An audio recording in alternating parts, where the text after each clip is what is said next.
Claro, hermano. Bueno, hermano, bendito que me acompañen a hacer una oración. Vamos a orar. Bendito Padre Celestial que está en lo más alto y sublime de los cielos, te glorificamos y te alabamos nuestros corazones. Y tu voluntad que nos da este bello privilegio de poder compartir con estos siervos, con estos compañeros en la obra, Dios eterno. Juntos buscamos la armonía y buscamos esa manera de poder llevar un buen servicio a la Grey Católica. Te suplicamos que aleje de nosotros toda tentación que nos interrumpa en el concentramiento de esta clase. Asimismo, pedimos sabiduría por tu hijo expositor. Lleva a cargo este curso. Asimismo, que nos dé a nosotros el entendimiento necesario para poder comprender esas palabras, oh Dios eterno. Que bendigas a cada uno de nosotros, así como los que en estos momentos no están, que usted les pueda regalar esa bendición a los. Damos las gracias en el nombre de Jesús. Amén. Amén. Amén, hermanos. ¿Cómo han estado mis hermanos? Por la gracia de Dios, bien, amados hermanos, hemos estado bien por aquí. De mi parte, mi familia, hemos estado todo bien. Qué bueno, bendito sea Dios, hermano. Bendito sea Sí, Dios, me da hermano. mucho gusto. Sí, igual, de igual manera de mi parte, pues siempre ahí gozando lo que Dios nos permite, ¿verdad?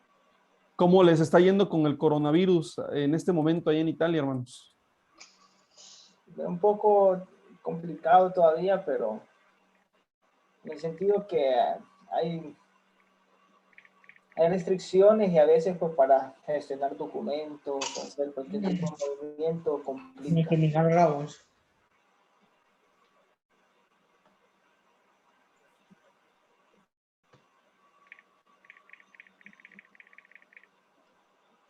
No sé cómo lo estén manejando allá, aquí en México. Bueno, eso es como un dato, ¿no? Antes de iniciar la clase.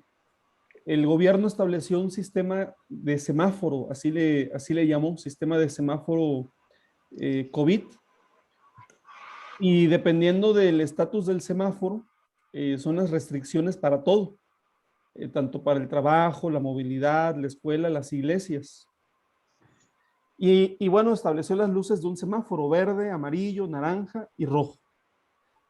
Y después de más de un año, casi en la mayor parte de México estamos en verde. Verde significa que podemos andar libremente, que básicamente que estamos como si no hubiera pandemia, en otras palabras. Pero muchos piensan que esto tiene que ver con las vacaciones. Hay muchas playas, hay muchos lugares turísticos y ahorita la gente está ahí, ¿no? Entonces, escuchamos que en Europa, por ejemplo, ya están hablando de una tercera ola del COVID, que están ya iniciando restricciones y acá no, pero pensamos algunos que después de las vacaciones pues va a haber un repunte fuerte de esto, ¿no? Pues que Dios tenga misericordia de ustedes, de todos nosotros. Bien, mis hermanos, pues miren, vamos a iniciar. Yo voy a iniciar compartiendo la pantalla. Este,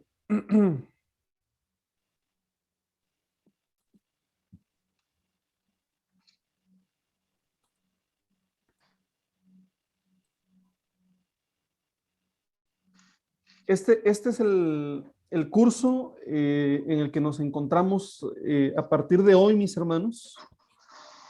El curso se titula Introducción a la Homilética. Introducción a la Homilética. Ya compartía con ustedes hace un par de días esta presentación. Y estos van a ser los temas que vamos a ver, mis hermanos, en aproximadamente 5 sesiones. También ya había compartido este temario con ustedes. Hoy vamos a tener la introducción.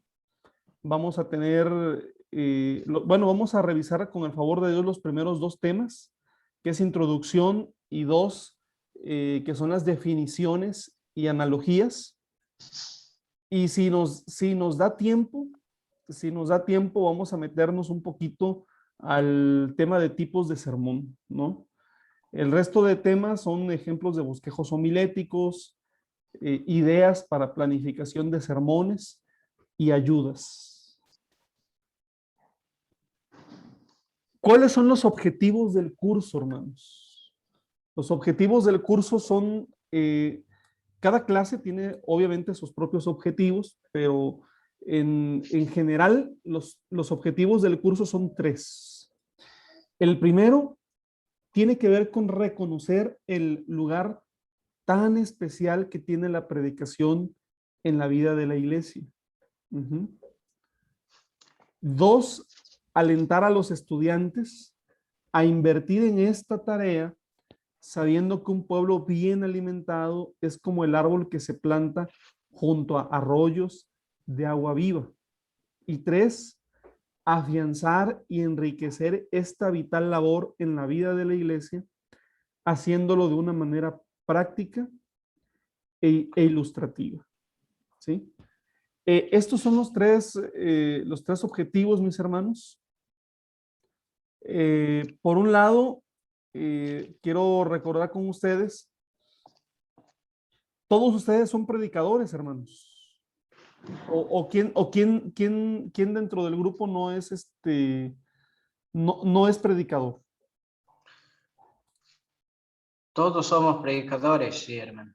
Todos son predicadores. Bueno, Sí. entonces este curso en realidad pues tiene que ver con algo que ustedes ya conocen, con algo que ustedes ya practican, con algo que ya desarrollan, que ya viven, que a lo mejor alguno tendrá más experiencia, más años predicando que otro, pero finalmente todos están en pues en este ejercicio de compartir la palabra de Dios con la Grey, con la iglesia, ¿no?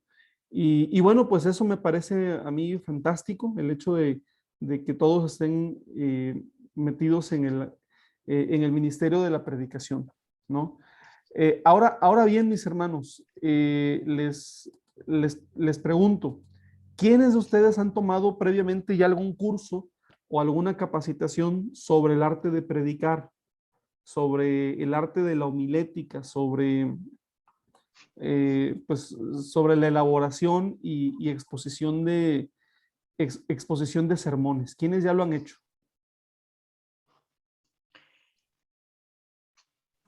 Bueno, en mi caso, hermano, solo cuando recibimos las clases de obreros, que era un manual que El Salvador tiene, pero fue hace muchísimo tiempo, 2003, 2012. Desde ese momento, al menos en lo personal, su servidor, ¿no? Muchas gracias, mi hermano. Muchas gracias por comentarnos. ¿Alguien más, hermanos? De igual manera, hermano, pues nosotros, aunque yo, pues, el manual de obrero que, digamos, ha establecido la Iglesia de El Salvador, es eso lo que hemos recibido, ¿verdad? Es lo mismo del hermano, sí. ¿No saben si es el mismo manual que utiliza la iglesia en México o es distinto? No sé si tengan ustedes alguna idea.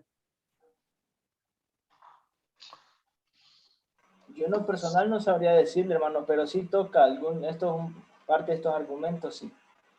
No sé los demás hermanos si han tenido pues la oportunidad, ya que ellos trabajaron en El Salvador, no sé si habrán visto más manuales.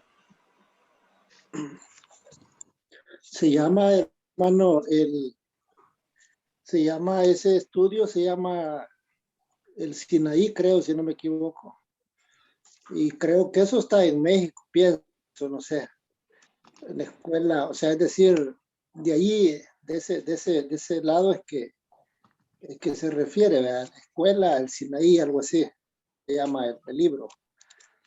Entonces, no sé si es allí o es en Guatemala, pero uno de esos dos países.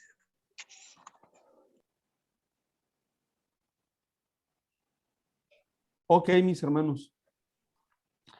A mí me es muy útil tener con ustedes, mis hermanos, este espacio de retroalimentación, de diálogo, para poder tener una idea de desde qué punto vamos a partir con esta capacitación, ¿verdad? Por ejemplo, alguien que nos quiera comentar cómo es el proceso para elaborar un sermón, o sea, el personal. Por ejemplo, ¿qué hace mi hermano Eduardo? ¿Qué hace mi hermano Miguel cuando le toca elaborar un sermón para la iglesia? ¿Cómo lo hace? ¿Cómo lo elabora? O quien quiera, podemos iniciar este diálogo, ¿no? Algo breve, pero nos va a ayudar. Sí, hermano, gracias ahí por la participación. Ya se ha dicho, hermano Edras, creo que todos los que estamos en esta reunión, quizás el que menos tiempo tiene, digamos, de predicar son 2 años, digamos así. Todos tenemos de una manera una experiencia, quizás no todos hemos vivido en el mismo sentir a la hora de la predicación. A algunos seguramente nos ha costado quizás el desarrollo que se ha iniciado a la hora de formular un sermón. Primeramente, pues hermano, en el caso de su servidor, se nos enseñó desde un principio que se busca el texto base. Teniendo el texto base, sobre ese texto base se va a formular, digamos, el título del tema del cual usted va a predicar. Entonces, y así sucesivamente sigue el desarrollo, digamos, el desarrollo del sermón que usted va a predicar a la congregación. Creo que en esa parte, todos los que acá estamos, pues usted preguntaba, ¿quién no es predicador de los que estamos acá? Todos lo somos y tenemos de una manera, unos un poquito más, otros un poquito menos, pero tenemos una introducción, una experiencia de lo que se nos ha sido enseñado. Gracias, hermano. Sí, hermano. Pues yo tuve una capacitación con el hermano Joel Pachuca, ministro. Él nos daba una capacitación de esto, ¿verdad? Una construcción del tema. Él nos daba 7 consejos o 7 pasos para la construcción de una predicación o de un sermón. Entonces, en primer lugar mencionaba, decía que teníamos que tener en primer lugar la oración. Es la capacitación que nos daban los hermanos. En primer lugar, la oración. Utilizaba un concepto de sensibilización de o el lugar donde va a predicar, el tipo de rebaño que hay que hablar, sobre la situación, sobre qué es lo que se va a abordar en el momento. Después daba el estudio, seleccionar el texto, ver los tipos de arcos hermenéuticos, lectura intuitiva, saber la comprensión. Después daba la contextualización de texto. Después la formación de la idea y después de tener esos 5 pasos daba a sacar el propósito del sermón y daba así también mismo la aplicación del sermón dentro de ello. Ese es el pequeño curso que recibí con los hermanos del CEN. Muchas gracias, mi hermano Miguel y mi hermano Eduardo. Gracias por sus comentarios. Miren, bueno, vamos a regresar a la presentación del curso. El curso nuestro, hermanos, es como comenté desde un principio, una introducción. Es decir, de la misma manera que el curso de hermenéutica que ya vimos, en este curso lo que vamos a ver son como los conceptos más básicos, los más preliminares o los más elementales, si los podemos ver así, que significa, ¿verdad? Que hay mucho campo para seguir estudiando, hay mucho campo para seguirnos preparando. Pero yo pienso que independientemente de esto y de que ya varios de ustedes han tenido pues experiencia, primero la experiencia práctica, ¿no? De predicar, de impartir la palabra de Dios. Y bueno, ahora con también la experiencia de haber tomado algunos cursos, creo que les va a ser muy útil porque van a recordar algunos conceptos, quienes ya los han aprendido, quienes ya los han conocido, Y habrá hermanos nuestros que quizá van a aprender cosas que no sabían. La intención mía, hermanos, es hacer de este curso un curso muy práctico, ¿sí? ¿Y a qué me refiero con un curso muy práctico? Que aquí, hermanos, se va a requerir que ustedes hagan sermones específicamente para esta materia.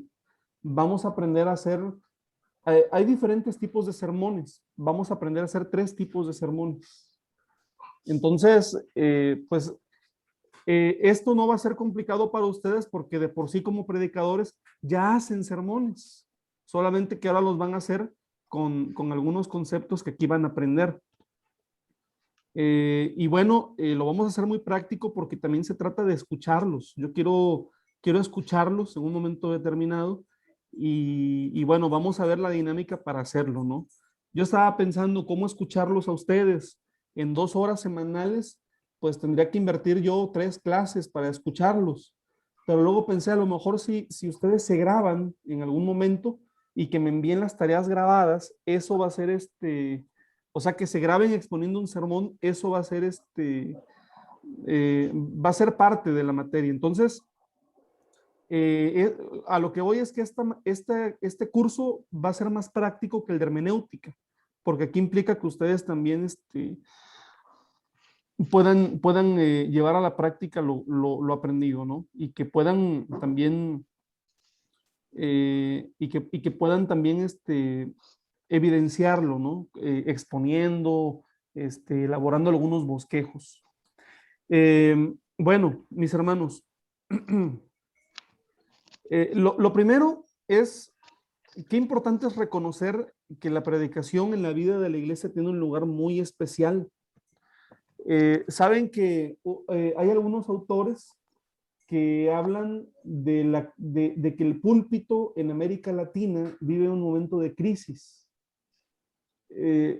Cuando se habla del púlpito en América Latina, me refiero a las predicaciones que se exponen en las iglesias, ¿no? En América Latina, ¿no?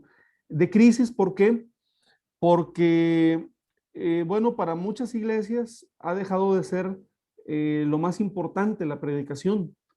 Han dado pauta a otros elementos como la alabanza, por ejemplo, que han ocupado un lugar más importante que la predicación. Esto no debe de ser así, ¿no? La predicación tiene un lugar central. Una iglesia bien alimentada, hermanos, por medio de la predicación es como un árbol, como dice el Salmo número 1, un árbol que se planta junto a arroyos de agua viva, ¿verdad? Entonces, bueno, pues aquí la intención, hermanos, es alentarlos a invertir en esta tarea. Ya son ustedes predicadores, pero hay que invertir en prepararnos, hay que invertir en leer, hay que invertir en estudiar también. Que a lo mejor ya había comentado con ustedes una anécdota, ¿no? Muy común en las clases de interpretación bíblica y también en las de homilética, que es sobre lo que no se debe de hacer. Había un predicador, como los hay muchos, ¿verdad? Que su única forma de predicar era, no preparaba nada, solamente oraba y le decía a Dios en oración, Señor, del pasaje en donde yo abra la Biblia y apunte con mi dedo, de ese pasaje voy a predicar, ¿no? Y así lo hizo durante muchísimo tiempo. Ya se las había contado, me parece, ¿no? Y bueno, empezaron a salirle textos bíblicos muy contradictorios, ¿no? No podemos seguir predicando de esa manera, ¿no? Tenemos que invertir en esta tarea de predicar, ¿no? Así que bueno, la intención es afianzar, hermanos, y enriquecer esta labor tan importante que ustedes hacen en favor de la iglesia.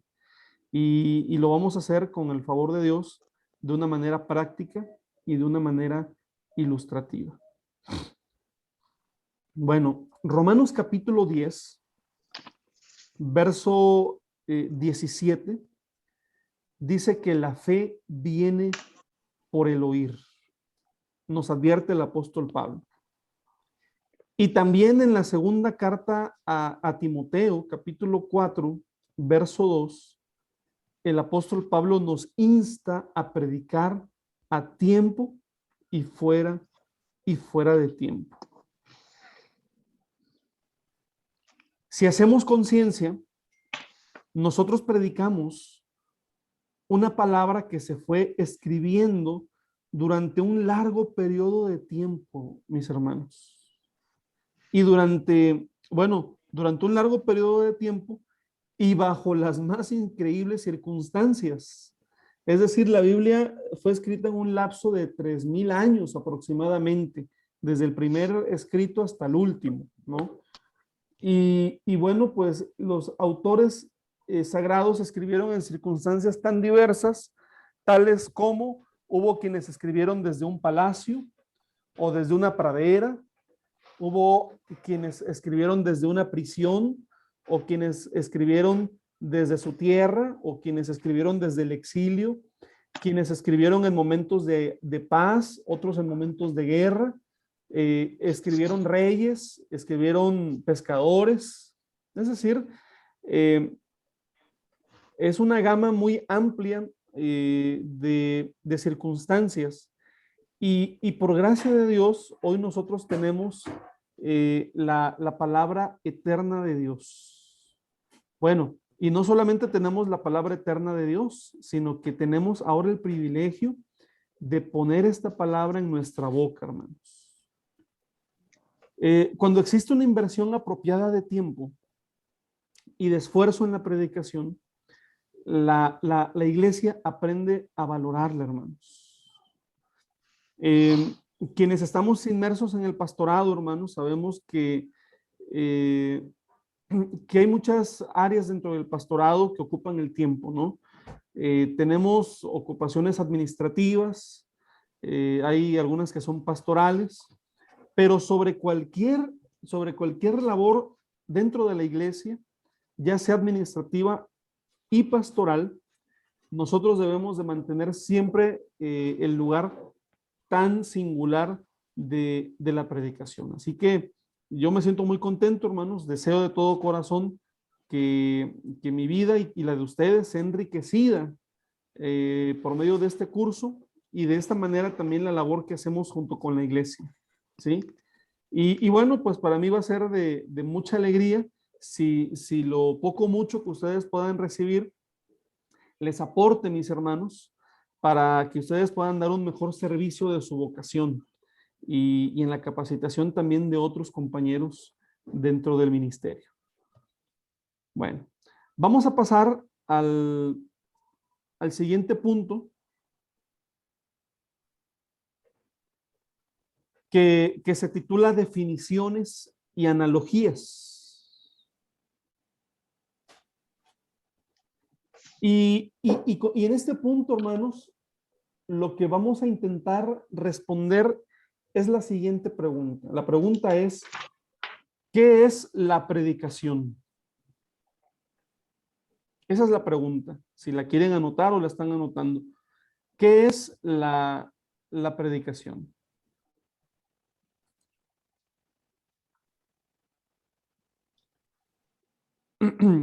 Y bien, antes de responder esta pregunta, es necesario aceptar, hermanos, que nos encontramos ante una tarea con muchas interpretaciones.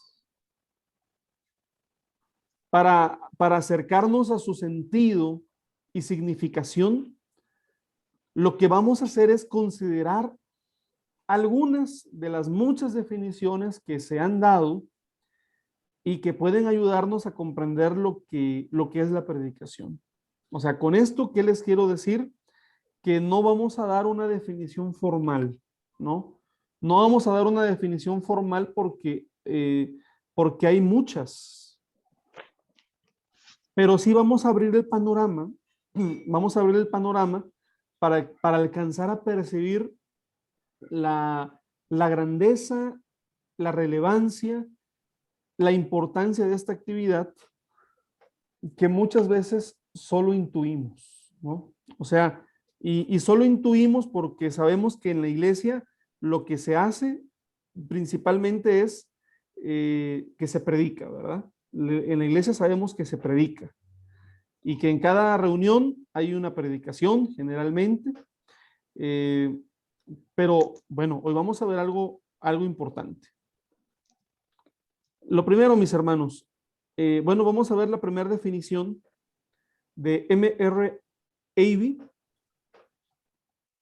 Este autor escribió lo siguiente: la predicación es un acto divino humano en el cual el hombre perdido es llamado a un encuentro con la palabra de Dios a través de las palabras de un testigo convencido. Esa es la primera definición que vamos a reflexionar.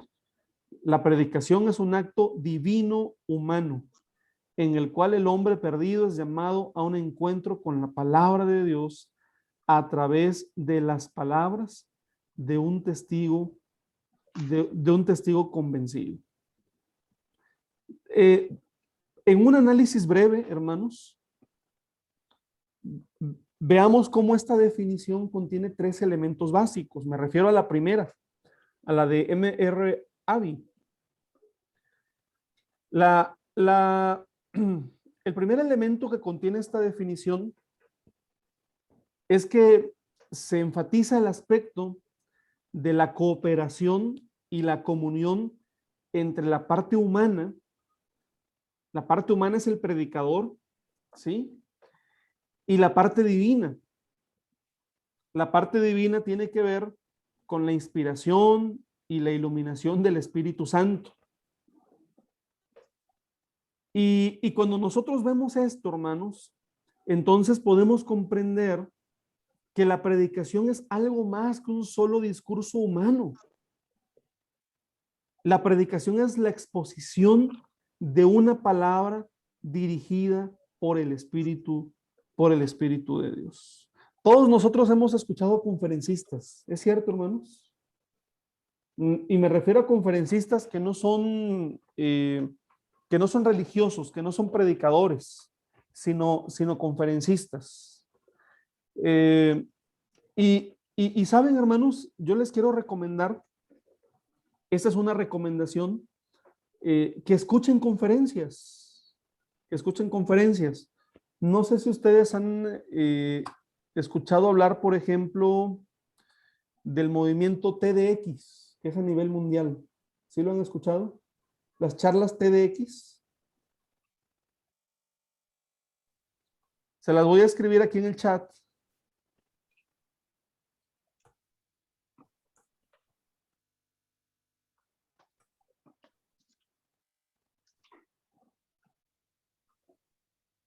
¿Sí? ¿Por qué se las escribo, hermanos? Bueno, hay una razón importante, ¿no? Hace algunos años, sobre todo comunicólogos, ¿no? Dentro del ambiente religioso, mencionaban o enfatizaban que el tema del sermón, que el tema de la predicación, como tradicionalmente la hemos desarrollado en la iglesia o en las iglesias, ya era algo pasado de moda, ¿no? Que teníamos que buscar otras estrategias para enseñar de una manera distinta, porque el hecho del monólogo o la predicación, donde una persona le habla a 20, 50, 100, 500, etcétera, ya era algo pasado de moda. Sin embargo, este fenómeno de las charlas TEDx, pues actualmente viene a demostrar que no es cierto, que no está pasada de moda, que la gente está dispuesta a escuchar a una persona hablar siempre y cuando esta persona tenga algo interesante que contar, ¿no? Si una persona tiene algo interesante que contar, los demás están dispuestos a escuchar. En algunas charlas TEDx hay algunos pastores, otros no. No es un movimiento religioso realmente. Sin embargo, allí vamos a ver a expertos expositores, a expertos conferencistas. Y les recomiendo que la vean si tienen tiempo, ¿verdad? Pero menciono esto sobre todo, hermanos, desde el punto de vista de que en la predicación nosotros tenemos la convicción de que hay dos elementos, el humano y el divino, ¿verdad? Ahora, mencionaba mi hermano Miguel algo muy importante. Qué importante debe ser la oración en relación con la predicación, ¿verdad? Qué importante debe ser la oración en relación con la predicación, porque no vas a hablar tu palabra, vas a hablar la palabra de Dios, vas a exponer la palabra de alguien más. Y entonces es necesario pedirle a Dios, Señor, que yo hable lo que tú quieras que yo hable. Prepara los corazones de las personas que habrán de escuchar tu palabra. Enséñame, ¿qué quieres que yo predique? ¿Sí? ¿Vamos bien, hermanos? Pero por el lado humano, hermanos, también tiene que haber una preparación. Por el lado humano, nosotros tenemos que prepararnos de la mejor manera para poder ser esos instrumentos habilitados y capacitados por parte de Dios.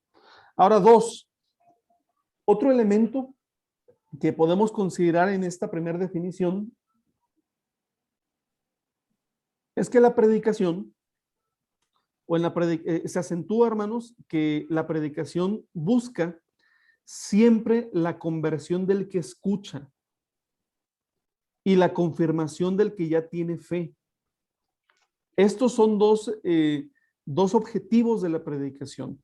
Al que escucha, que se convierta, y el que ya tiene fe, que sea confirmado. Convertir a la fe y confirmar en la fe son dos aspectos sustanciales de la predicación, ¿sí?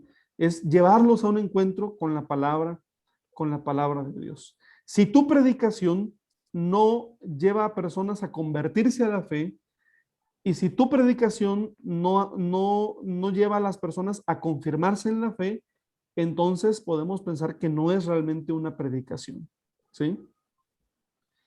Y tres, hermanos, por último, se anota que el predicador mismo se convierte en un testigo de la palabra, por cuanto habla de aquello que él mismo acepta sin reservas. Ustedes, hermanos, han escuchado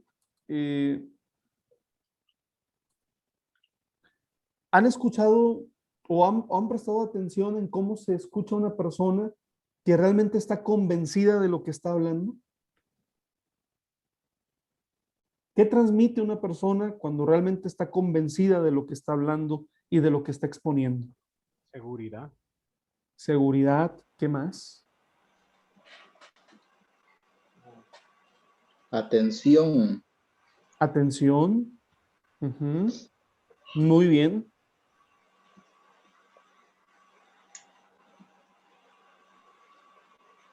Transmite la fe también, hermano. Transmite la fe. Que... Inspira, ¿verdad? Porque uno puede percibir. Confianza. Gracias, confianza. Uno puede percibir cómo la persona nos está hablando de algo que cree con todo su corazón. Pero en muchas ocasiones, hermanos, en las iglesias hay crisis porque las predicaciones son expuestas por personas que no están convencidos de lo que están exponiendo. ¿Sí? Personas que no están convencidos y que están exponiendo y que lo están haciendo sin convicción. Ajá. Bueno, vamos a seguir, ¿no? Con el tema de las definiciones.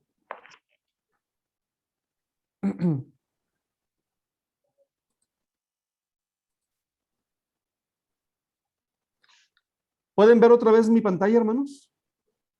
¿Sí? Ok. Bueno, otra definición, hermanos, de P. Brooks nos dice que la predicación es la comunicación de la verdad por un hombre a los hombres. Y que predicar es la presentación de la verdad a través de la personalidad.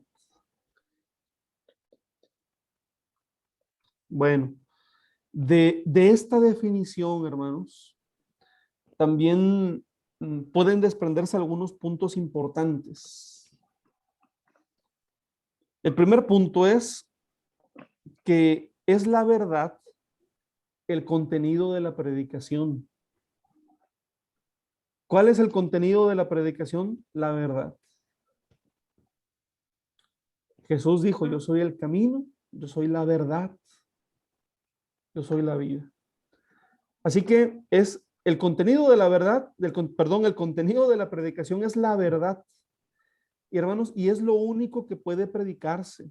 Es lo único que puede predicarse.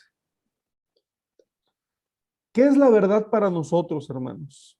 Bueno, la verdad debe entenderse como todo el conjunto de la revelación de Dios. Todo el conjunto de la revelación de Dios. Y cuyo propósito es la restauración de todas las cosas. Predicar es decir la verdad de Dios. Y decir esta verdad es anunciar la restauración. Ese es el primer punto. El segundo punto, hermanos, que podemos entender de esta definición de P. Brooks es que el predicador es un comunicador humano que presenta esta verdad a otros iguales a él. Sin llegar a desconectarse, a ignorar toda la problemática humana de aquellos que escuchan la verdad. Es la comunicación por un hombre a los hombres. Saben, hermanos, hoy en día hay muchas crisis dentro del mundo evangélico, pero una de ellas, hermanos, tiene que ver con el hecho de que en muchas iglesias evangélicas han endiosado a sus líderes. No sé, por ejemplo, si en El Salvador ustedes han visto este fenómeno, pero, por ejemplo, aquí en México, en la ciudad donde vivo, en Guadalajara, hay un grupo religioso muy grande que se llama La Luz del Mundo. Me imagino que ahí en El Salvador está La Luz del Mundo también. Sí. Bueno, sabemos que es un movimiento que está en muchos países, ¿no? Pero aquí en Guadalajara está el templo más grande, el templo principal. Cada año viene mucha gente de diferentes partes del mundo. Se les ve por toda la ciudad. El templo es precioso, hermanos, y es muy grande. Pero este hombre es un profeta para ellos, ¿no? Es un profeta. Hoy está preso, ¿verdad? Por nexos con el narcotráfico y trata de personas y cuestiones sexuales, ¿no? De violaciones y todo eso. Pero esta gente está cegada. Para ellos él es un profeta, para ellos es casi hablar de Jesucristo, ¿no? Y les estoy hablando que esto está sucediendo o que este fenómeno sucede en la tercera ciudad más importante de México, ¿verdad? No estamos hablando de gente que carece de información, ¿no? Pero el tema va más allá, ¿no? Porque no solamente es un fenómeno que ocurre en La Luz del Mundo. En muchos grupos religiosos, sobre todo carismáticos, ya los pastores no son pastores. Ya no es suficiente tener pastores. Ahora va a predicar el apóstol Juan Pérez. Ahora ya son apóstoles, ¿no? Y va a predicar la profeta María Luisa Guerrero, ya son profetas, ¿no? Un profesor hace algunos años nos explicaba también que en Estados Unidos ya incluso ya hay querubines, hermanos. O sea, ya hay hombres que son querubines. Ya no son profetas ni son apóstoles, ahora son querubines. Entonces no sabemos hasta qué punto puede llegar, ¿no? Nosotros entendemos que el que predica es un hombre, hermanos. Es un hombre que le predica a los hombres, ¿verdad? Entonces, bueno, ahí tenemos que tener mucho cuidado con los halagos, ¿no? Ay, hermano, qué bonito predicó usted, ¿no? ¿Cómo me conmovió? Uno tiene que ser muy ecuánime en ese sentido. Tampoco uno puede ser grosero. Si alguien te dice qué bonito predicó, pues uno solo puede decir, hermano, pues muchas gracias para la gloria de Dios, ¿verdad? Pero no se trata de predicar bonito, ¿no? Habrá hermanos que te digan, hermano, usted todo lo que dijo, lo dijo en mi contra, ¿no? Y a lo mejor tú ni sabías esas situaciones. Es predicar la verdad de Dios. Es predicar la verdad de Dios. Ahora, hermanos, el hecho de que el predicador es un comunicador humano, eso es algo muy bueno, porque esto nos ayuda a no desconectarnos de la problemática humana de las personas que nos van a escuchar, ¿sí? ¿Qué quiere decir, hermanos? El predicador tiene, el predicador que está siendo relevante, que está siendo realmente un predicador de bendición para la iglesia, es un predicador que va a rascar donde hay comezón, en otras palabras. Miren, les voy a poner algunos ejemplos, ¿no? Vamos a suponer que alguno de ustedes, ¿verdad?, amaneció con un muy fuerte dolor de muelas, muy fuerte dolor de muelas. Y es tan fuerte que dices, yo quiero que me saquen la muela y va con el dentista y le dice, doctor, me duele mucho la muela. Y entonces el dentista dice, bueno, voy a revisar tu muela, pero antes de revisarte la muela, te voy a hablar 20 minutos sobre la historia del cepillo dental, ¿no? Y entonces tú estás con tu dolor de muelas y el médico o el dentista en este caso te está hablando durante 20 minutos sobre el cepillo dental. Y tú le dices, doctor, lo que usted me está diciendo del cepillo dental es muy interesante, pero la verdad yo necesito que me saque la muela. Hermanos, algo así pasa en muchos de nuestros templos, ¿verdad? Algo así pasa en muchos de nuestros templos. Llegan a nuestra iglesia gente con muchos problemas, personas que están teniendo problemas en el trabajo, que sienten que van a ser despedidos, una pareja con muchos conflictos, que están a punto del divorcio, una madre que perdió hace 6 meses a su hijo, una persona que tiene cáncer y que está en quimioterapias y que tienen muchas necesidades, y de repente el pastor dice, hermanos, hoy les voy a hablar acerca de los fariseos y de los saduceos. Y uno dice, bueno, qué interesante. Voy a escuchar y voy a aprender más de los fariseos y de los saduceos, pero no es lo que estoy necesitando escuchar. ¿Sí me explico, hermanos? ¿Sí? Entonces, Sí. En ese sentido, hermanos, no podemos desconectarnos de la problemática humana, de aquellos que escuchan la verdad. Otro tercer punto, hermanos, es que el predicador imprime el sello de su personalidad en este anuncio de la verdad. Esto incluye la sumisión natural hacia esta verdad, ¿no? O sea, independientemente del estilo, todos tenemos que predicar la verdad, pero también, hermanos, el estilo propio que el predicador puede tener para comunicarla. Es decir, hay una sola verdad, pero no hay dos predicadores iguales, porque cada predicador posee su estilo. Todos nosotros, pienso que conocemos predicadores que de alguna manera nos llaman mucho la atención, ¿no? Pienso que todos ustedes deberán de tener algún predicador o algunos predicadores que para ustedes han sido como el ejemplo, ¿no? De decir, este estilo de predicación, el estilo con el que el hermano predica, es un estilo que a mí me gusta. ¿Sí me explico, hermanos? ¿Piensa usted en el estilo de algunos predicadores que a usted le ha llamado la atención, ¿no? ¿Qué predicadores son los que más les ha gustado su estilo? Si quieren compartirlo, lo pueden hacer.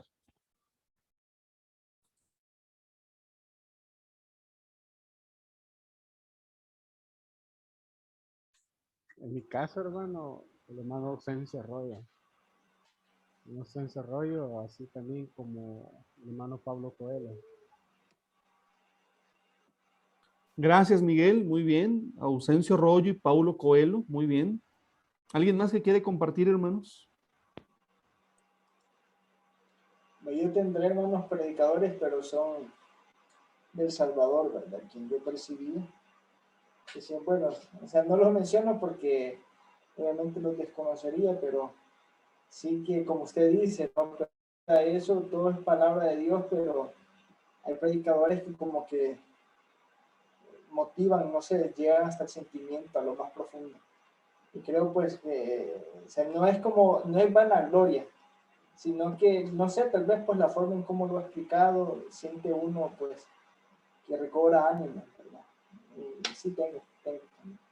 Así es, así es. Muchas gracias, hermano. ¿Alguien más que quiera compartir, hermanos?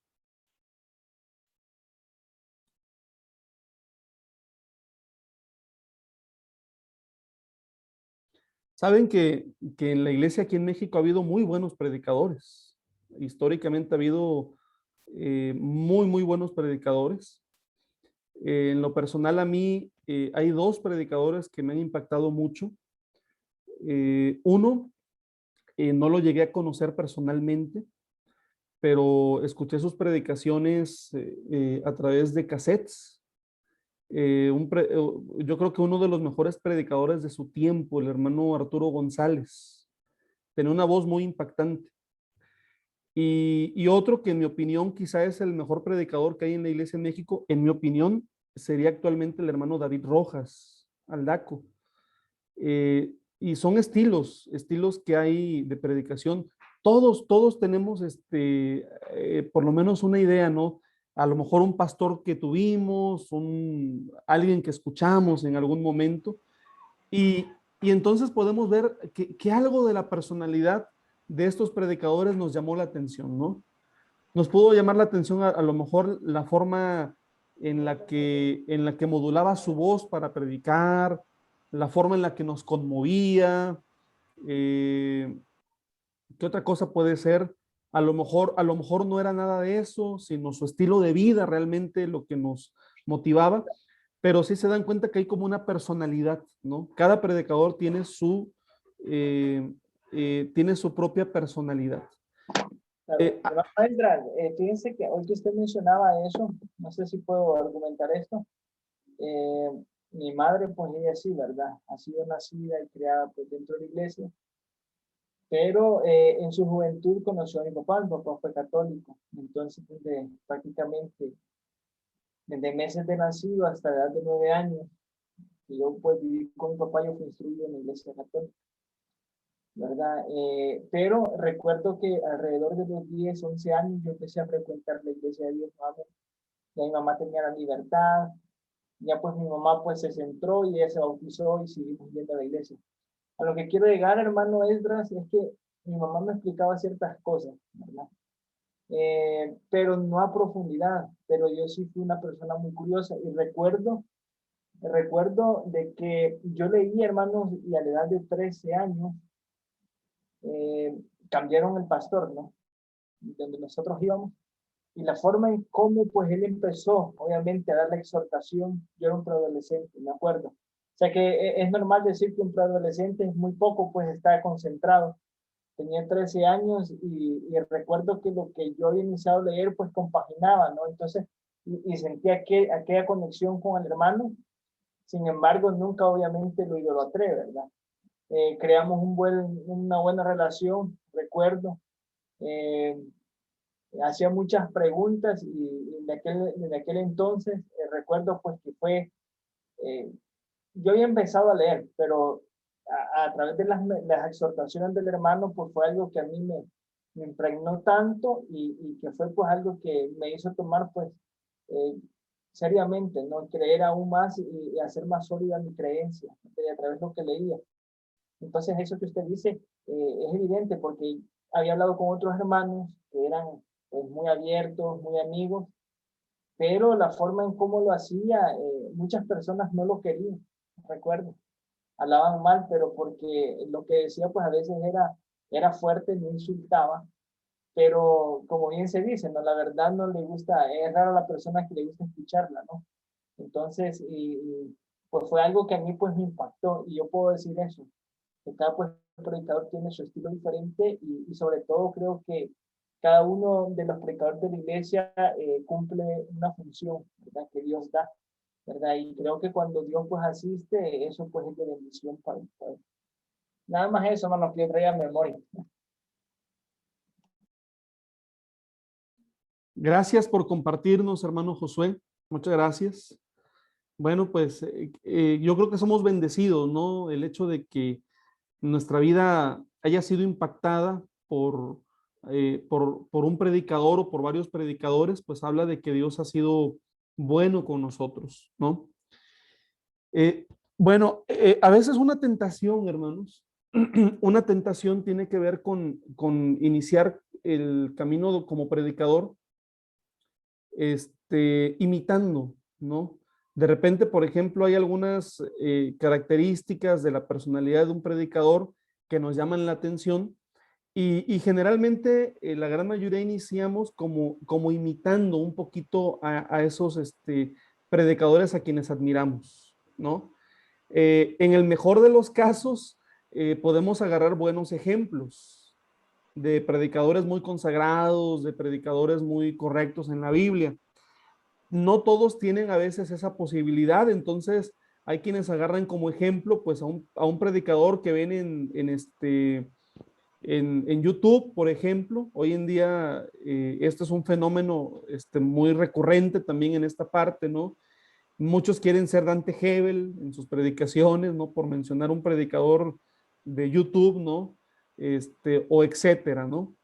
Entonces, una recomendación, hermanos, es que todos tenemos una personalidad. No busquemos ser otra persona, ¿no? Nuestra personalidad es lo que Dios nos ha dado y con esa personalidad nosotros podemos predicar, ¿sí? También un predicador se construye de lo que va aprendiendo.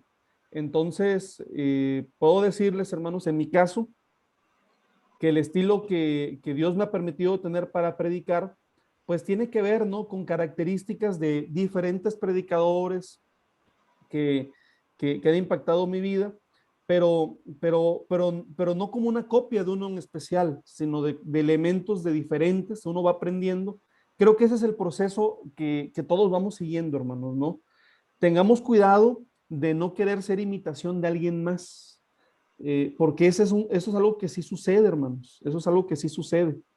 Y bueno, pues eso ya es como, ese es otro tema, ¿no?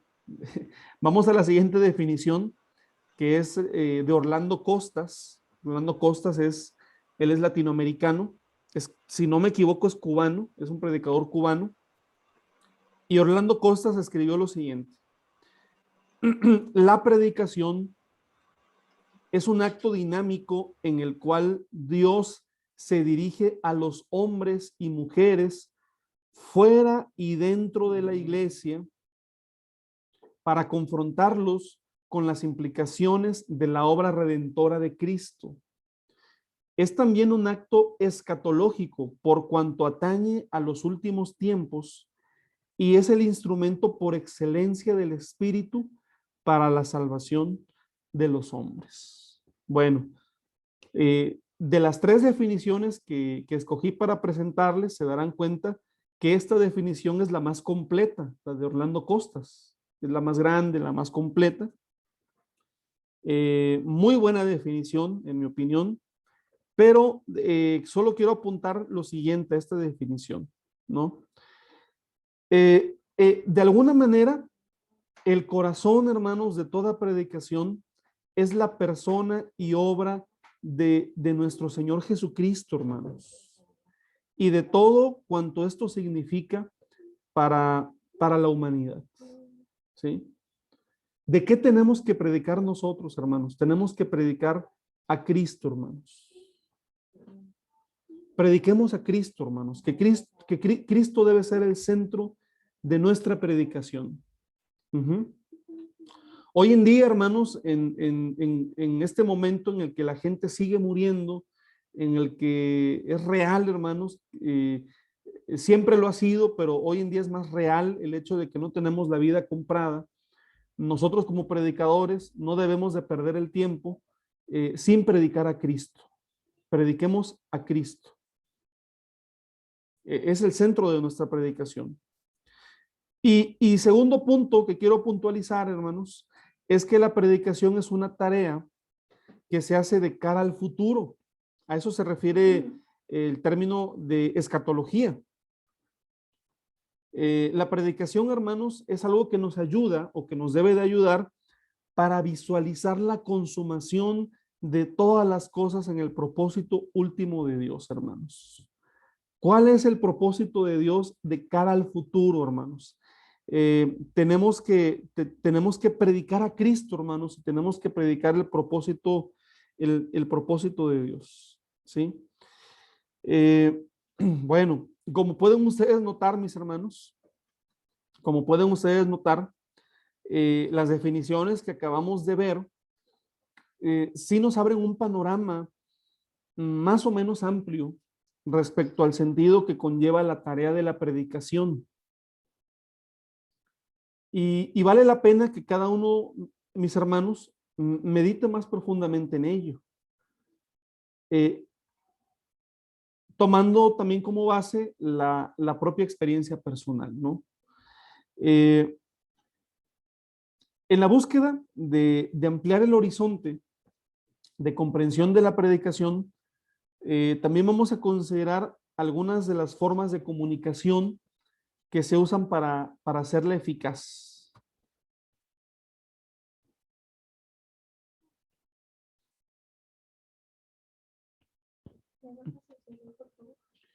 Y esto nos lleva al segundo tema, hermanos, que vamos a ver el día de hoy, y que es el tema de las analogías. ¿Qué es una analogía? Una analogía, mis hermanos, es una comparación que ilustra el sentido y significado de una cosa. Entre algunas de las analogías que se hacen con respecto al sermón cristiano, está la comparación con la narrativa, la poesía y el drama. Recordemos que una buena predicación viene a ser como una pieza literaria que captura la atención y la buena voluntad de quienes la escuchan. Bueno, vamos al primer punto, hermanos, que tiene que ver con la analogía. Perdón, con la narrativa. Recordarán este concepto en la clase de hermenéutica, hermanos, porque en la clase de hermenéutica vimos que la narrativa, primero que nada, es un género literario. Y se distingue por describir los acontecimientos, sucesos y cosas en forma de narración. Y entonces la predicación se relaciona con la narrativa porque la salvación, hermanos, también se convierte en una historia para ser contada en cada lugar, en cada circunstancia y en cada generación de hombres. Y cuando se predica el evangelio, se vuelve a narrar el hecho salvífico. Así que es narrativa porque un sermón, hermanos, es una historia que contamos acerca de las obras de Dios. Y el predicador es una especie de narrador. Esto es algo importante, hermanos. El sermón es una especie de narrador. Sí se ha dado cuenta, hermanos, sí se han dado cuenta que a todos nos gusta escuchar historias, hermanos. A todos nos gusta escuchar historias. Y nos gusta escuchar buenas historias. ¿Sí? Por eso les decía hace un rato, ¿verdad? Que ojalá puedan ver las charlas TDX. Porque quienes se exponen allí son narradores. Y donde hay una buena historia que es narrada, habrá oyentes. Nosotros tenemos que convertirnos en buenos narradores, hermanos. Buenos narradores. Esto es una habilidad, hermanos, que se va adquiriendo. Es una habilidad que se va adquiriendo.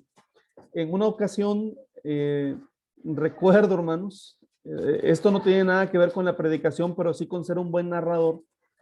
Recuerdo que estando de vacaciones en mi tierra, llegábamos cansados y yo tenía antojo de una comida típica de allí de Veracruz, de unas empanadas. Entonces le pregunté a mi mamá, ¿dónde venden empanadas? Ya me dijo dónde las vendían. Y fui con mi esposa allí a donde estaba la señora que hacía las empanadas. Había gente ahí esperando antes que nosotros. Y pedimos la orden, hermanos, de comida. Y tardó como 20, 25 minutos en estar lista. Pero no nos aburrimos, hermanos, porque la señora que hacía las empanadas estaban, pues era la típica plática, ¿no? De personas que estaban contando la vida de otras personas, ¿no?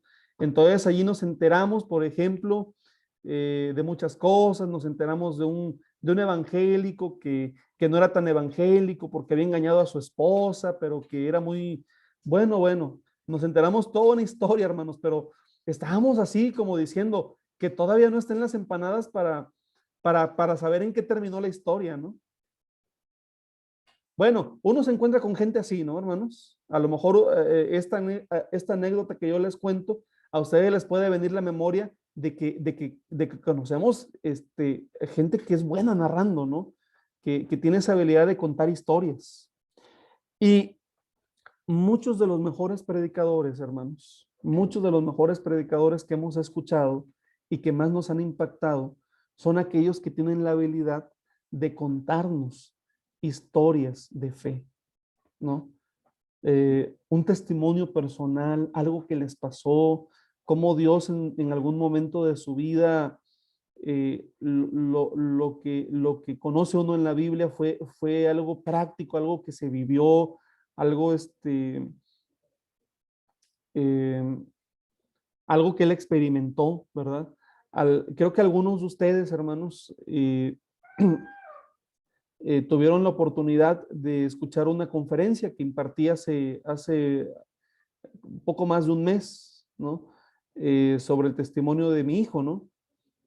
Y bueno, yo decidí narrarlo, hermanos. Decidí contar esa historia porque puede haber muchos conceptos y muchas ideas que se pueden olvidar, pero las historias no las olvidamos. Esas no las olvidamos, ¿sí? Los testimonios no se olvidan. Entonces, allí un predicador, hermanos, tiene que aprender a desarrollar la habilidad de narrar historias.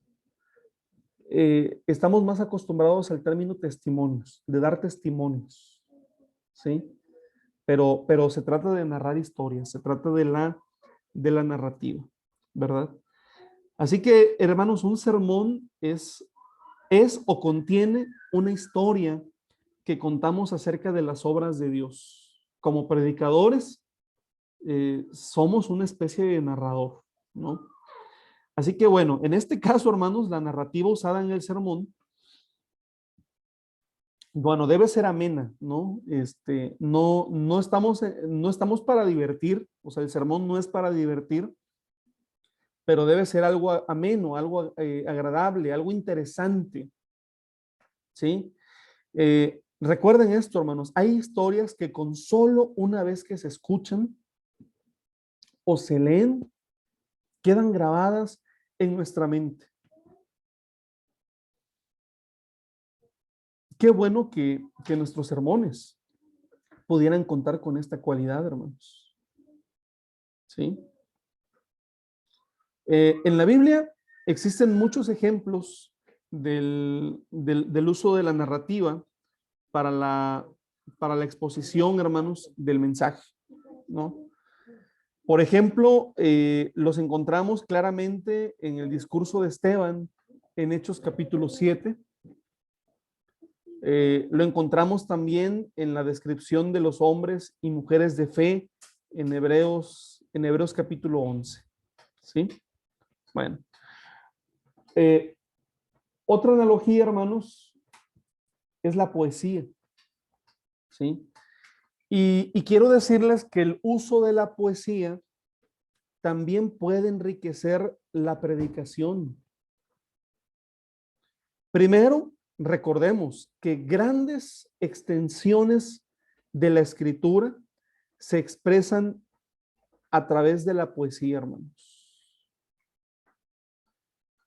En el Nuevo Testamento se reconoce la presencia de varias piezas poéticas que resumen excelentemente la historia de la salvación.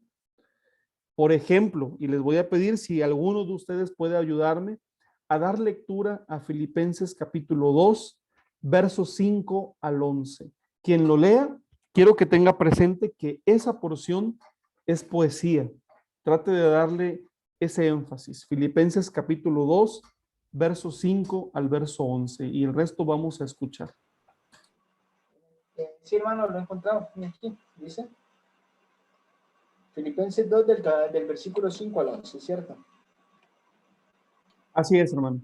Ok, dice: haya pues en vosotros este sentir que hubo también en Cristo Jesús, el cual, siendo en forma de Dios, no estimó el ser igual a Dios como cosa a que se aferrase, sino que se despojó a sí mismo, tomando forma de siervo, hecho semejante a los hombres, y estando en la condición de hombre, se humilló a sí mismo, haciéndose obediente hasta la muerte y muerte de cruz.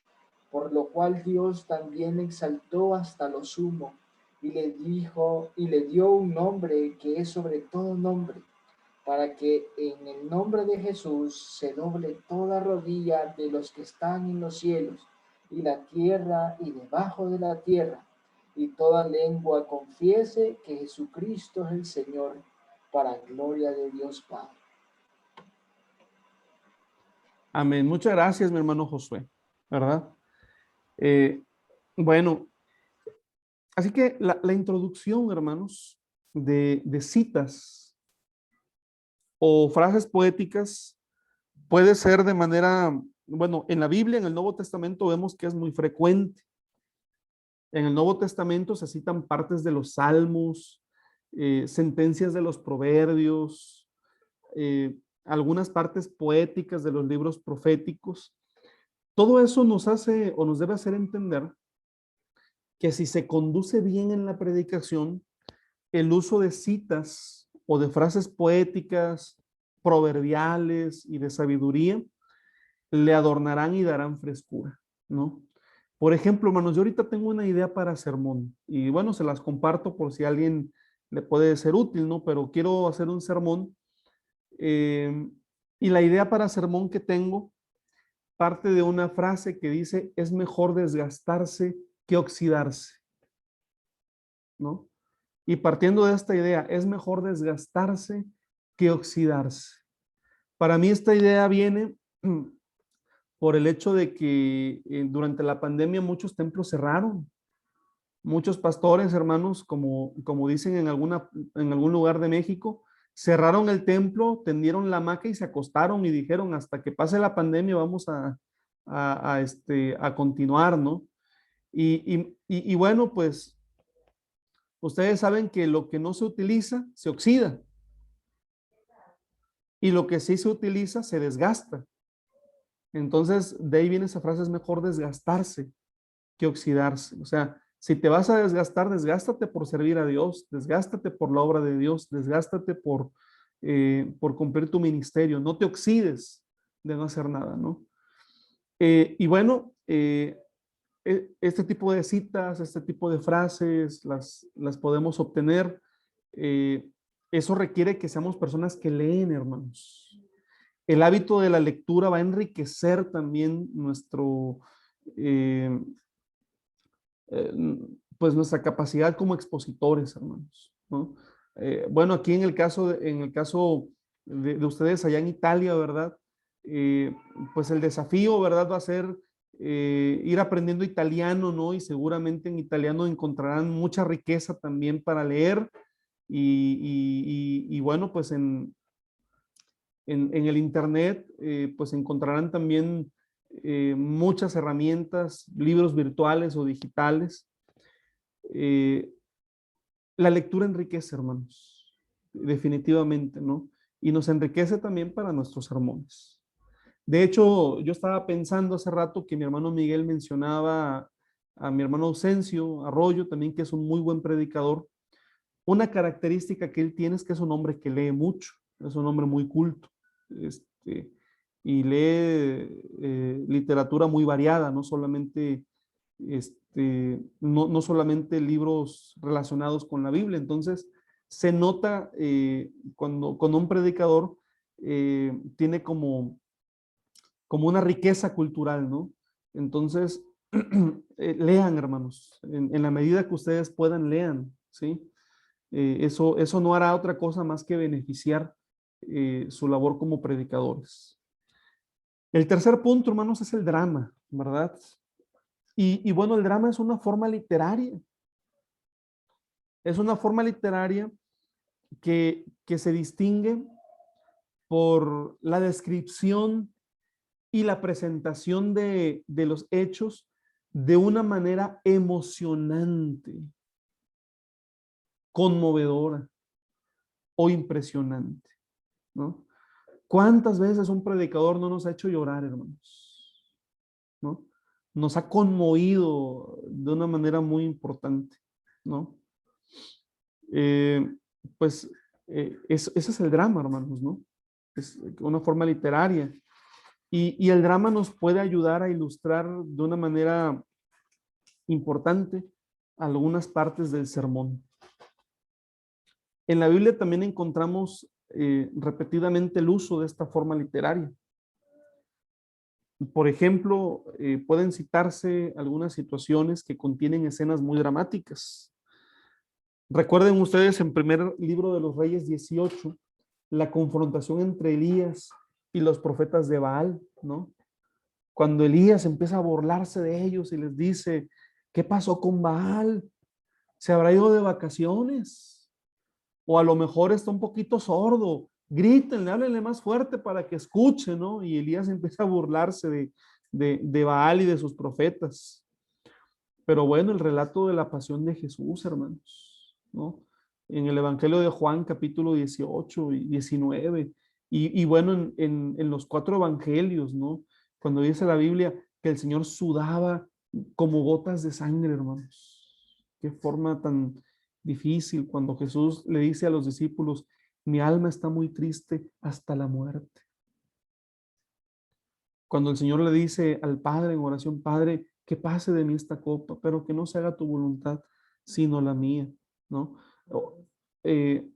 Es que no se haga mi voluntad, dice Jesús, sino la tuya. Y bueno, pues vemos ahí en el relato de la pasión de Jesús, hermanos, momentos muy intensos.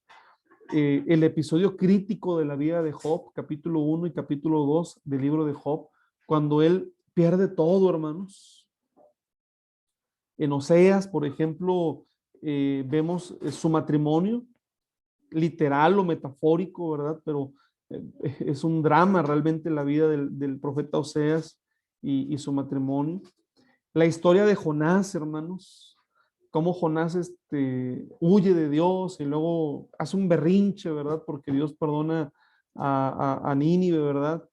Y bueno, a propósito, el libro de Jonás es una mezcla entre narrativa, poesía y drama, hermanos. Bueno, pues todo lo señalado, hermanos, en este punto y anteriormente es una muestra de los recursos literarios que pueden ser usados en la preparación y comunicación de la predicación. Ahora, es válido aclarar que el mal uso o abuso de ellos puede perjudicar visiblemente la exposición del sermón. Finalmente, como en muchas cosas, hermanos, es la práctica lo que determina y lo que nos ayuda a afinar estos detalles. Bien, hermanos, aquí ¿tienen alguna pregunta, mis hermanos? ¿Algún comentario, alguna pregunta al respecto?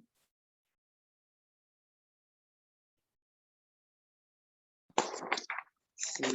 Hermano Edra, quiero hacer una pregunta, hermano. Adelante, mi hermano. Eh,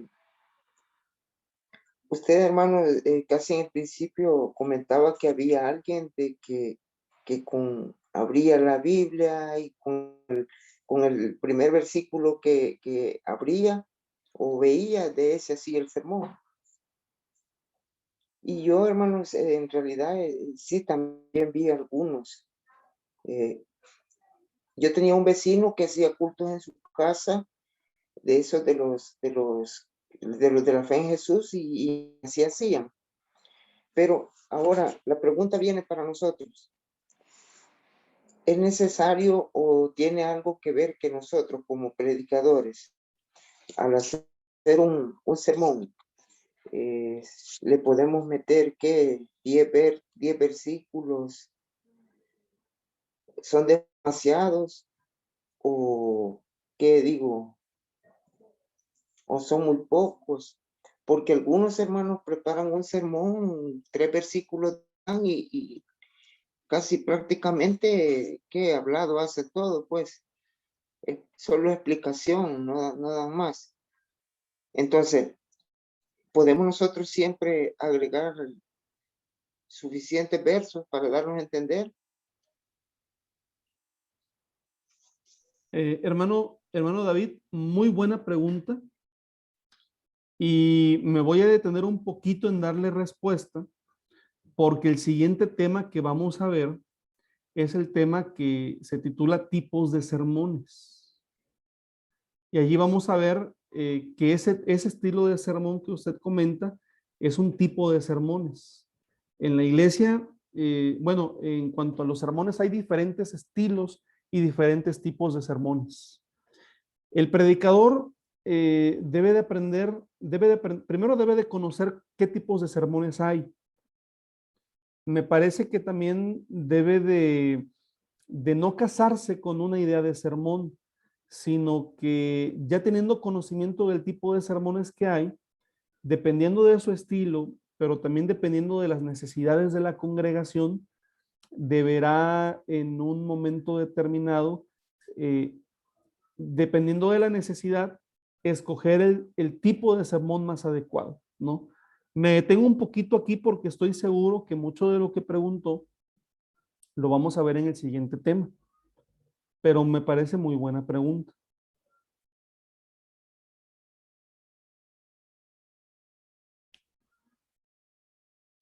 No sé si alguien tiene alguna otra pregunta, hermanos, aquí en este punto.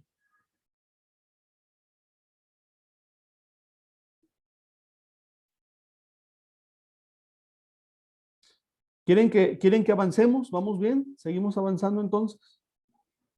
Muy bien.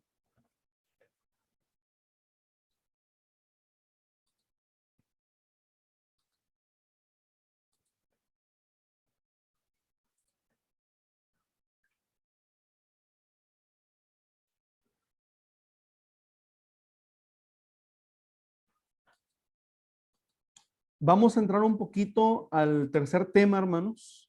No lo vamos a agotar hoy, definitivamente, pero sí vamos a entrar a este tercer tema.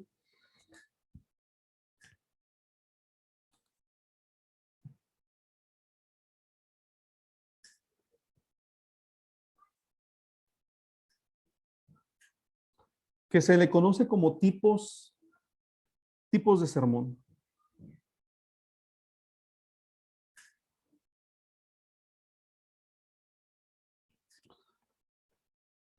Bueno, en realidad, hermanos, en realidad existe más de una forma de hacer y de exponer sermones. Sí hay patrones clásicos, ¿no? Pero aunque hay patrones clásicos, hermanos, finalmente es la propia creatividad del expositor la que finalmente determina la manera de hacerlo. Con todo, es muy útil, hermanos, estar familiarizados con las formas clásicas de preparación y de exposición del sermón. Ahora bien, cualquiera, hermanos, que fuera el camino del discurso, se reconocen por lo menos 3 elementos básicos que constituyen la estructura de todo mensaje. Mi hermano Eduardo Ayala algo había mencionado de esto atinadamente. ¿Cuáles son los 3 elementos básicos que constituyen la estructura de todo mensaje? Los tienen ustedes en la pantalla. 1 es la introducción. 2, el desarrollo. Y 3, la conclusión, hermanos.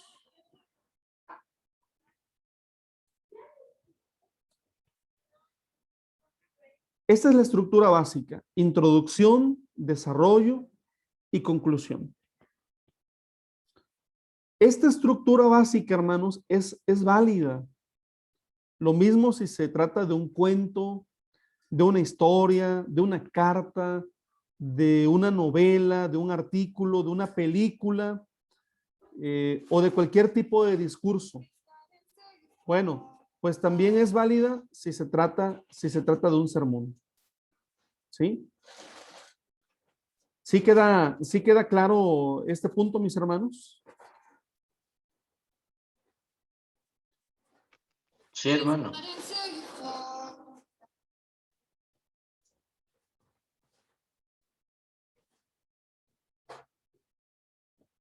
Bueno.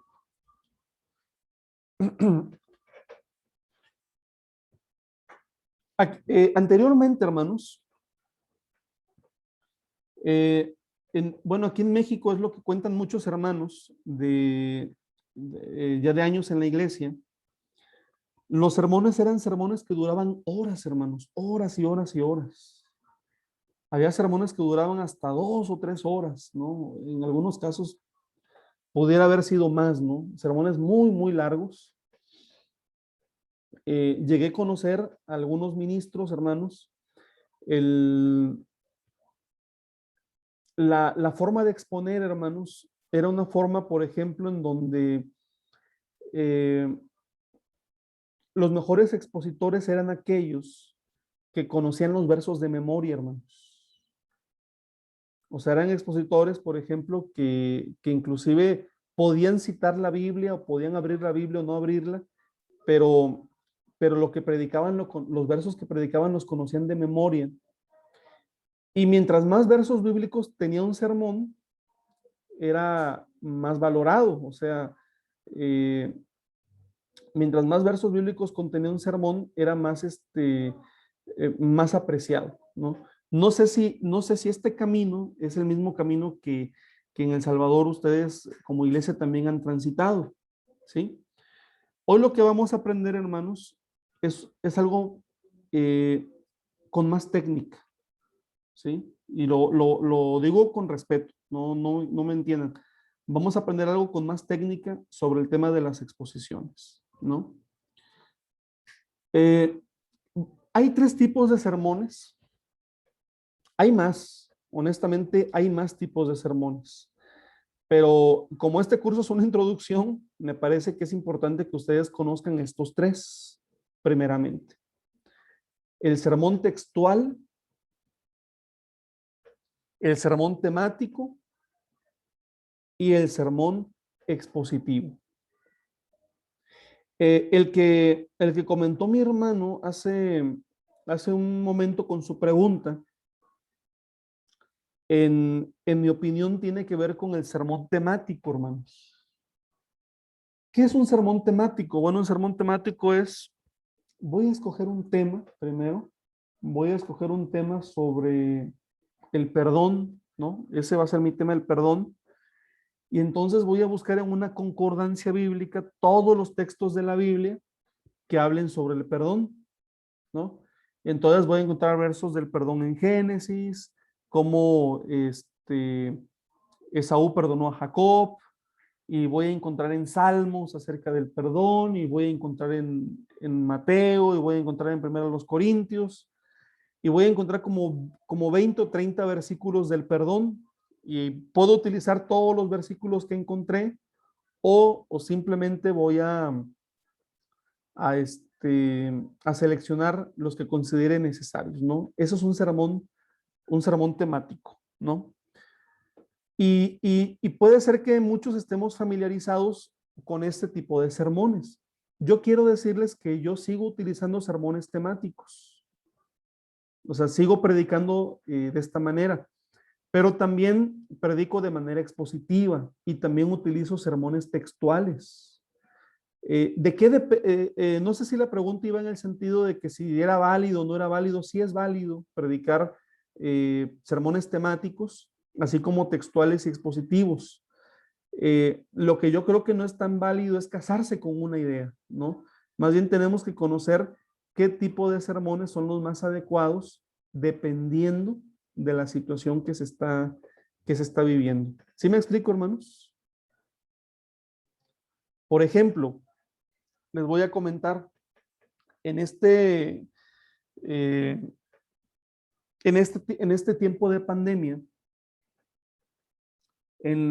cuando fallece alguien, hermanos, pues ya no es posible tener las reuniones fúnebres como anteriormente se hacían, ¿verdad?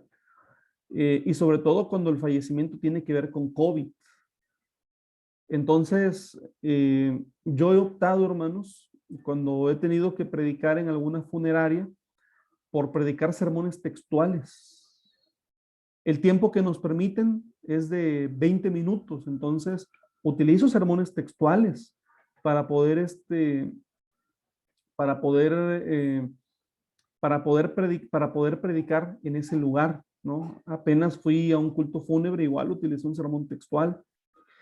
Estoy terminando una exposición sobre el libro de los Romanos, y como es sobre un libro y estoy capítulo por capítulo, son sermones expositivos.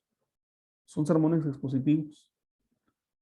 Pero también podemos seguir utilizando sermones temáticos, pues, o sea, es válido, no es casarnos con un tipo de sermón en particular, más bien conocerlos, saber elaborarlos, saber exponerlos, y ya con base en eso, ya ver en la realidad de la iglesia qué es lo que más conviene. Bueno, así que bueno, lo primero, hermanos, es que conozcan estos tipos de sermones, y si ya se les conoce, ya dependerá de cada predicador, porque tal vez prefiera alguno en especial, ¿no? A lo mejor el hermano Hernán prefiere el sermón expositivo, el hermano Josué prefiere el sermón textual, y así, ¿no? Alguien puede preferir el sermón temático, ya dependerá del predicador en particular.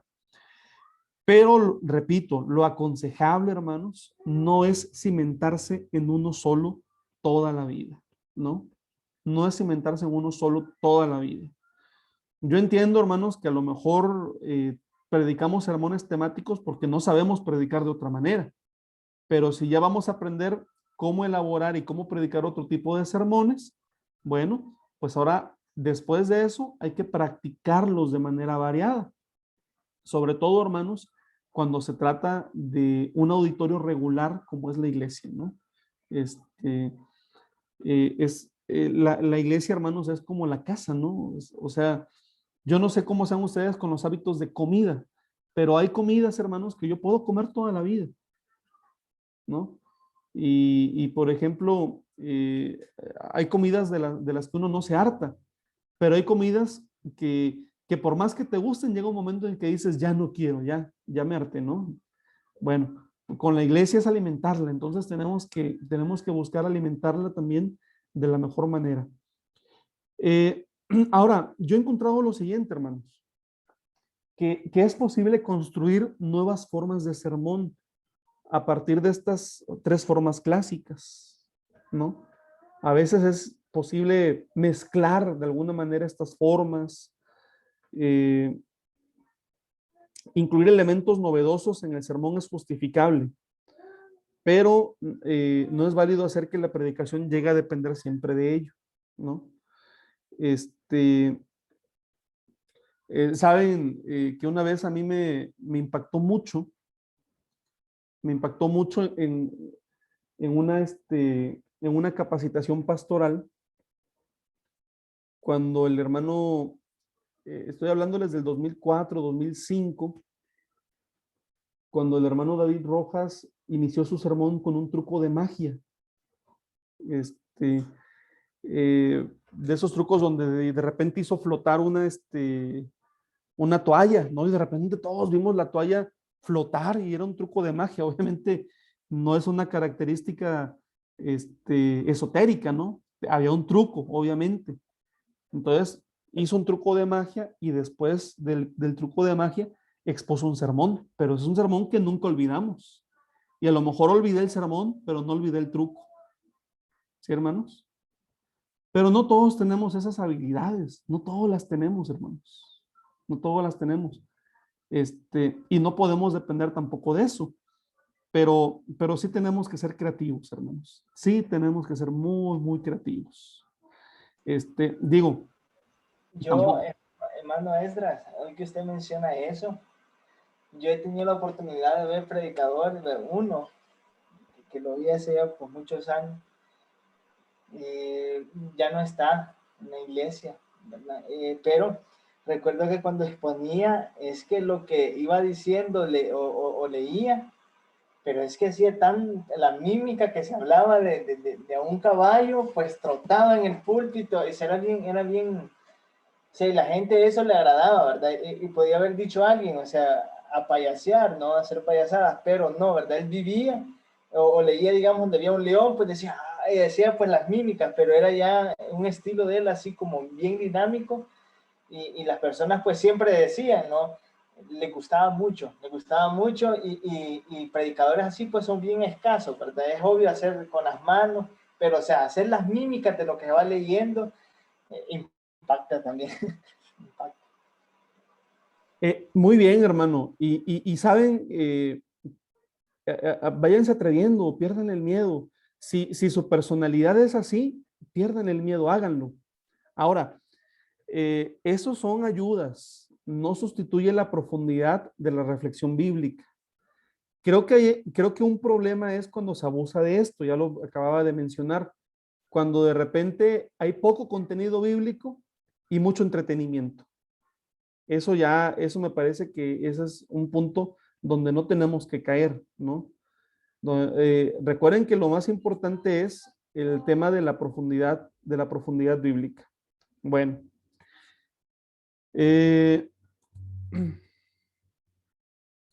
Entonces, estos son los tipos de sermones: el sermón textual, el sermón expositivo y el sermón temático.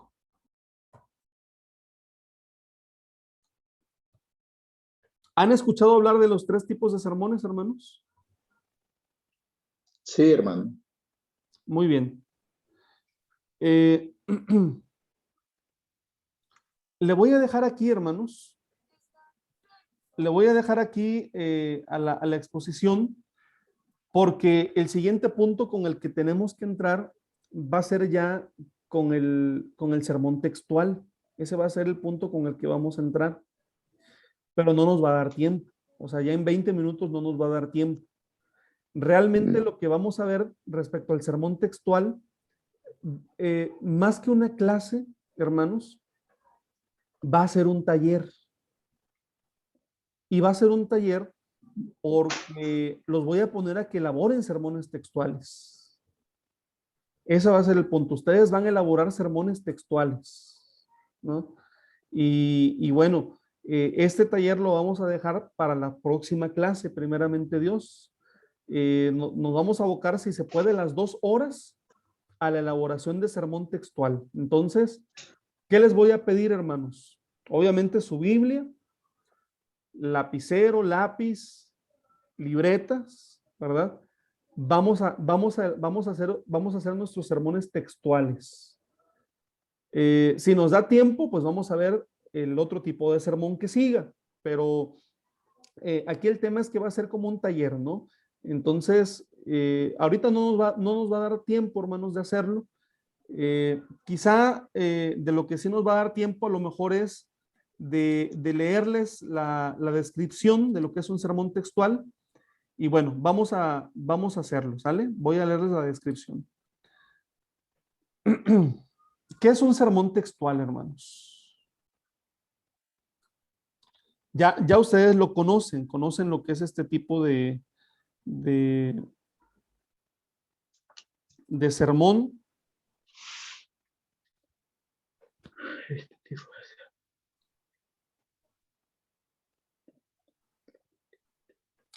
El sermón, hermanos, bueno, en este tipo de sermón, que se denomina así, sermón textual, es porque el análisis y exposición tiene que ver con un pasaje breve, hermanos. Generalmente de un solo versículo. ¿Sí?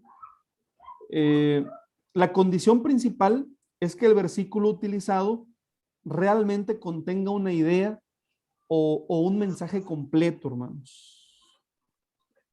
Esta clase de predicación, hermanos, no es tan fácil como pareciera.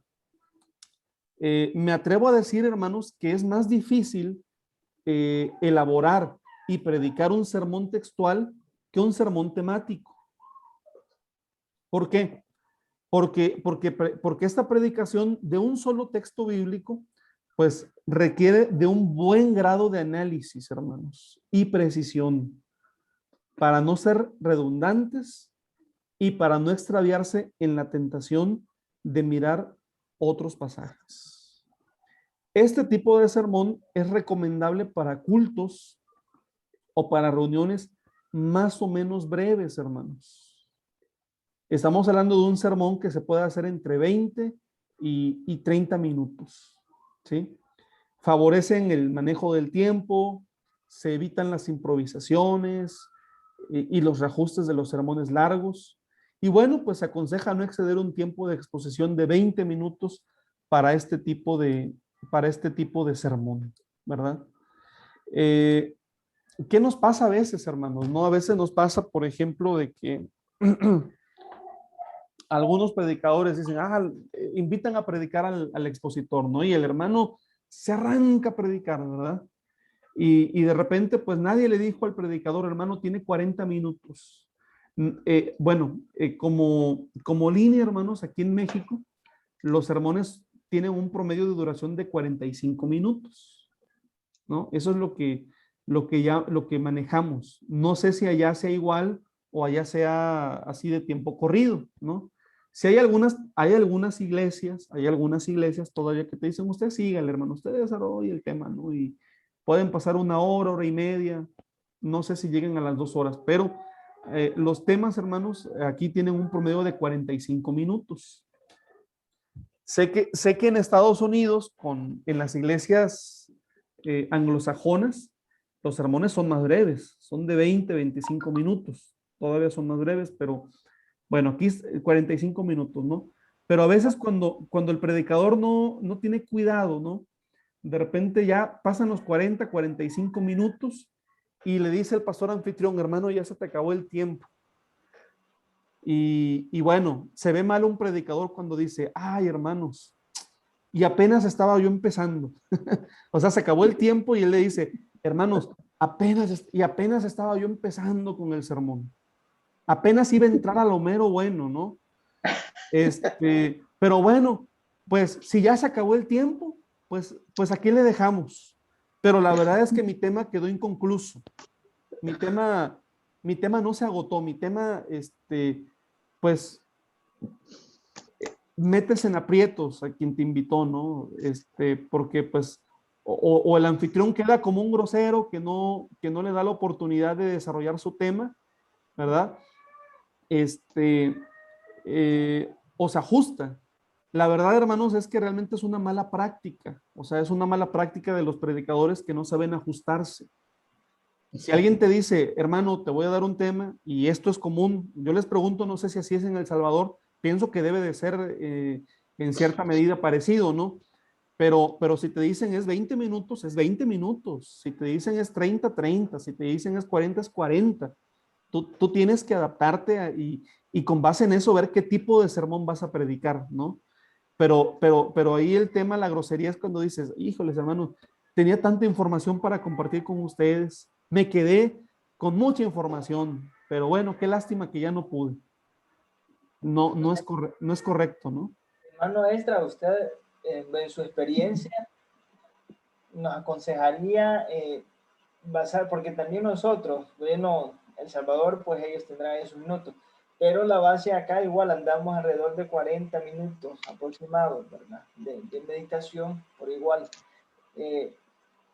Pienso yo, hermanos, que debido a la experiencia suya, lo que nos cuenta, sería pues casi siempre en las meditaciones generales de estudio, pues que requiere una exhortación normal, pues tener la base de 40 minutos y respetar obviamente en la actividad que venga designado el tiempo establecido, para que no pasemos esa incomodidad, porque sí se ve feo, ¿verdad? O que también estén haciendo a uno de atrás, porque la grey o la membresía pues tiende a voltear hacia atrás y se ve feo, la verdad. Ya. Sí, hermano Edras, a nosotros, hermanos, en El Salvador se nos decía que el sermón tendría que ser de 45 minutos, tiempo máximo, por la razón, hermano, que después, pasado el tiempo, ya el que está sentado empieza ya a retorcerse, a cruzar los pies, a tronarse los dedos, ya está entrando en ansiedad, en desesperación y ya no pone atención a lo que es la predicación. Por eso tiene que ser un tiempo estipulado para que el oyente no entre a esa clase de desesperaciones. Muy bien, hermanos. Estoy muy de acuerdo con sus comentarios. Estoy muy de acuerdo, tienen razón. Hermanos, es que había una idea de que mientras más largo el sermón, más bueno el predicador. Aquí en México había esa idea. En la práctica, hermanos, un buen predicador que sabe dar un buen sermón en 20 minutos es porque es buen predicador. ¿Sí? O sea, que sea un buen sermón, un sermón con introducción, con desarrollo, con conclusión, en 20 minutos, no cualquiera lo hace, no cualquiera puede. Entonces es un buen predicador, ¿no? Depende de la estructura de cada culto, ¿no? Por ejemplo, los cultos de sábado son cultos en donde la predicación dura 40-45 minutos. A mí me parece que eso es muy bueno, ¿no? Pero, por ejemplo, hay algunos cultos que tienen una duración de 30 minutos, ¿no? E incluyen tema, ¿no? Entonces, por ejemplo, un devocional, ¿no? De 30 minutos te obliga a que tú prepares un tema en 20 minutos, ¿no? Entonces ahí tú vas revisando a ver qué tipo de sermón a mí me conviene. Si tengo 20 minutos, pues a mí me conviene un sermón textual, lo que a mí me conviene. Bueno, decir me conviene, más bien decir lo que más conviene, ¿no? A la predicación y a quien va a escuchar. A eso me refiero, mis hermanos, ¿no? Entonces, por eso es conocer los sermones, aprenderlos, practicarlos, y bueno, ya en la práctica uno se va decantando por aquel que más te llame la atención, definitivamente. Entonces vamos a empezar con ese sermón, si Dios quiere, hermanos, con el sermón textual, primeramente Dios. Con eso vamos a empezar. No sé si hay alguna pregunta, hermanos, ya estamos finalizando, ya, bueno, terminé la exposición por hoy, solamente checando si hay si hay si hay alguna pregunta, si hay algún comentario al respecto. Hermano Esdras, como seguiríamos en la realización del taller que yo mencionaba, ¿verdad? En formular el sermón textual. Asimismo, veremos cada uno de los diferentes, de los otros dos restantes. ¿Cierto? Muy bien, nada más eso. Sí, esa es la idea que tengo para estas clases, hacerlas a manera de taller con ustedes. Así que en tiempo real, cada quien va a agarrar un texto de la Biblia y lo va a empezar a desarrollar y me las van a mandar, hermanos, y nos vamos a organizar, porque para mí es importante que ustedes también vayan escucharlos, o sea, escucharlos va a ser importante.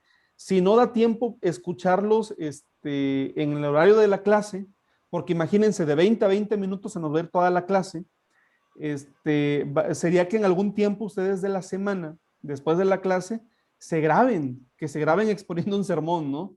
Y luego, si me gustan los sermones, los voy a publicar en la página de mi distrito también. Pero, Ok. pero va a ser un taller, va a ser práctico, pues. Fíjense, hermano, yo voy a ser sincero en algo, ¿verdad? Los conceptos así bien específicos los ignoraba un poquito. Cuando vi, hermanos, el que decía el sermón textual, rápidamente pues yo creí, porque he visto predicadores, de que ellos predican pero a base de esquemas, ¿verdad? Leen la escritura, pero ellos no llevan mayor apunte, sino que lo que viene proyectado es un esquema y bajo el orden del esquema ellos pues definen toda su predicación. Entonces yo cuando inicié a ver pues pensé que a lo mejor pues era algo más o menos relacionado o se refería también a los cuadernillos de estudio que nosotros sostenemos los sábados. Creo que en México también los tienen a la mañana porque una vez, hace muchos años también pues México nos brindó la literatura por muchos años. Entonces yo pensé que era pues siguiendo el esquema, ¿no? De un estudio que ya estaba pues predeterminado y seguir nada más eso. Pero ahora pues ya usted explicándolo mejor, no, ¿verdad? Sino que es un texto en específico de un versículo y ampliar, ¿verdad? Su significado a modo pues que sea de bendición y de aprendizaje. Nada más. Sí, pero sí tienes que hacer un esquema, hermano. O sea, elaborar un sermón es hacer un esquema de un sermón.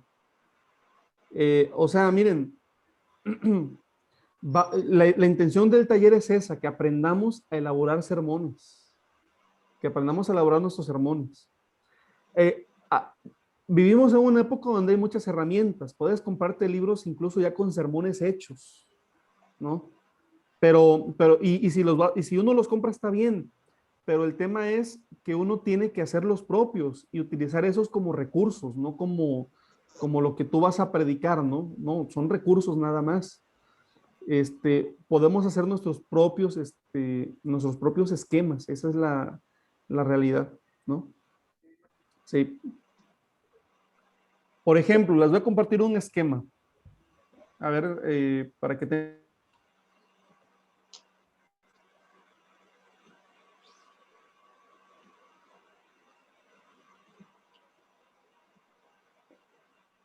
Sálvame, oh Dios, de toda tentación.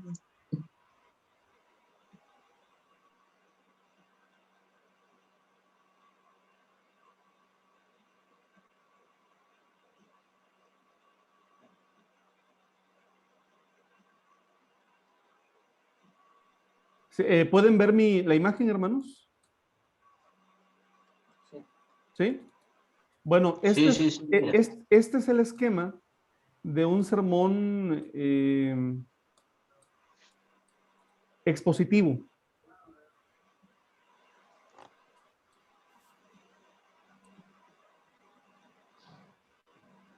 Este es un sermón expositivo.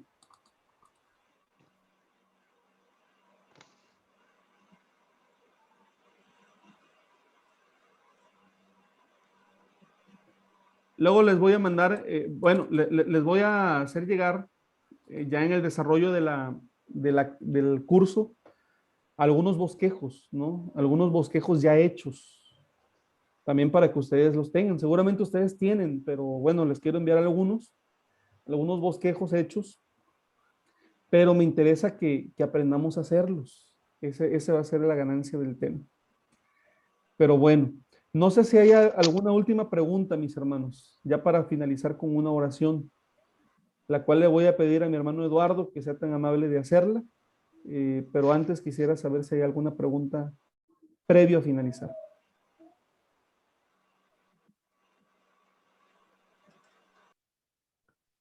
Bueno, hermanos, pues les agradezco mucho este tiempo. Deseo que estén teniendo ya un día de reposo, de bendición, y que en la parte clara también puedan disfrutar de las bendiciones de Dios junto con la iglesia. Con el favor del Señor, nos vemos el próximo viernes a la misma hora, primeramente Dios. Y bueno, pues vamos a orar para despedirnos. Gracias, hermanos, por el tiempo. Les invito a que juntos doblemos nuestra servicio. Excelso y soberano Padre Celestial, delante de su presencia, venimos ante ti, una vez más agradecidos contigo, por cuanto nos permites el privilegio, bondadoso Dios, de poder estar en esta reunión juntamente con tu siervo, el cual pues ha dejado, eterno Dios, sus quehaceres terrenales y ha dedicado este tiempo para que nosotros podamos ser siempre enseñados, ser instruidos con su palabra y dar así un mejor alimento a la iglesia que lo necesita. Así, eterno Dios, pues bendiga la familia de tu hijo Edras, eterno Dios, como la familia de cada uno de los que estamos en conexión en esta reunión. Derrama su bendición y que todo sea, eterno Dios, para el engrandecimiento de su obra. Así, eterno Padre, pues son favores que le suplicamos en ese perfecto y bello nombre de su amado Hijo, Cristo Jesús. Amén. Jehová te bendiga y te guarde. Haga Jehová resplandecer su rostro sobre ti y haya de ti misericordia. Jehová alce a ti su rostro y ponga en ti la paz. Paz a vosotros. A vos paz. Que Dios los bendiga, mis hermanos. Que descansen, que tengan una feliz noche en sus hogares. Paz, hermano. Bye, hermano.